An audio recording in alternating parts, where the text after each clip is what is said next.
Hello, this screencast will teach you how to use InterClass in either of our two labs. Before I ever use InterClass, I make sure that all of the machines are out of sleep mode, so I just go around and double tap the space bar to wake them all up. You will find the InterClass icon on your screen. It looks to me like a chalkboard. I don't know what it really is. So I open InterClass, which looks like this.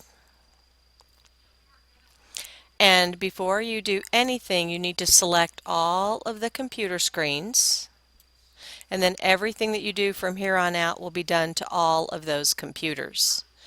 And when they're blue, I can tell that they're on and connected. We'll see if the gray ones are connected. Sometimes it doesn't work. So the first thing that I do is to go down to the power button down here, and I click on that. And I have to log in. You can use a generic login, but I like to use my own login just because I think that it sticks better.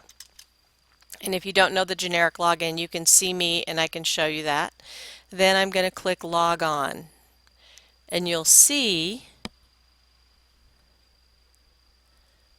if it takes, you'll start to see these machines logging in.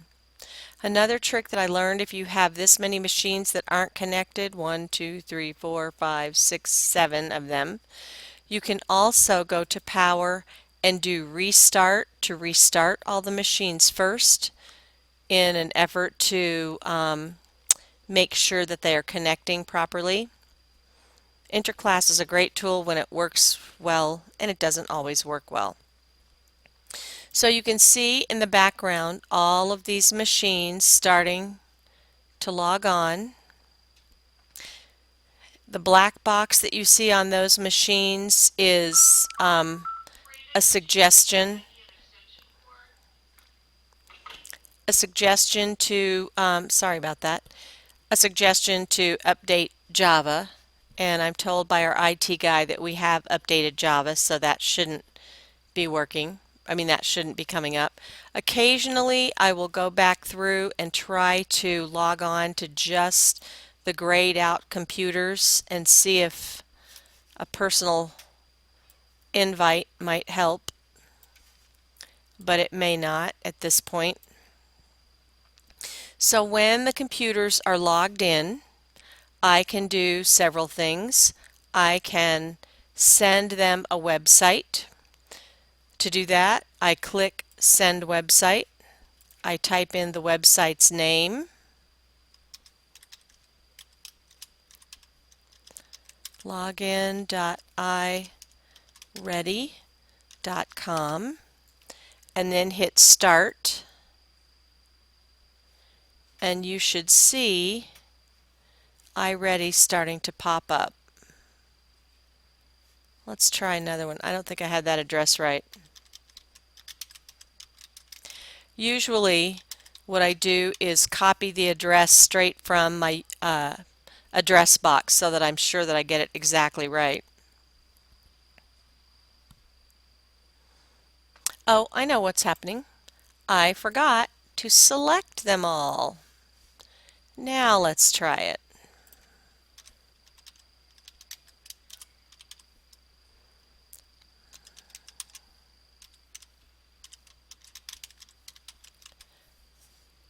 Now,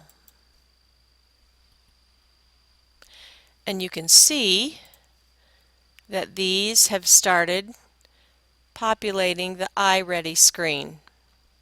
To show a single computer on your big screen, if you're doing artwork or you're doing something creative that you want the rest of the class to see, you can double click, and this is that student's computer, and we can see it in real time so we can watch the student doing things. To get back to the normal mode, you just click on stop. I don't know if that showed. Another thing that you can do is to send a document to students. One thing you need to know is whenever you send either a website, or when you send a website, it automatically opens up in Internet Explorer, not Chrome, which is a bit of a problem, for me anyway.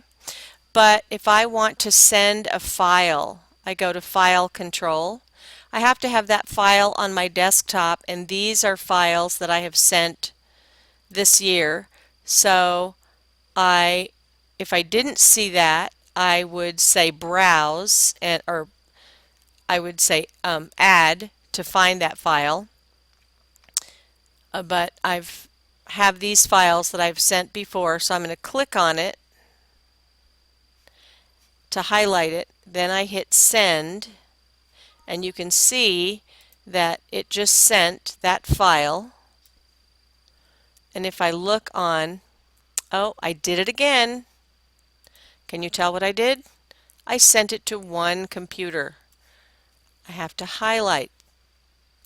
Then let's try that again. File Control, Send. Now you can see that it's sent to 23 machines. And when you send a Word document, it doesn't open it up automatically. It sends this, and then the student has to say OK, and that document will open up. To log them all off, it is the same procedure. You highlight, go to Power, log off. I like to do a restart just to kind of give them another way to connect back to the network in hopes that the next time I use InterClass they will all work. So I'm going to do restart instead of log off. And it asks, are you sure you want to restart that? And then I can just see, I kind of like to watch this part, I can just see it logging everybody off and actually restarting them. You'll see them go completely dark and start back up again. So that is the 10 things you need to know about using InterClass in the lab. And again, it's great when it works, but as you saw today, there were 7 computers that didn't connect up. What I could have done was gone to those 7 computers and restarted them, and then do my logging in. So that bell means it is time for me to go.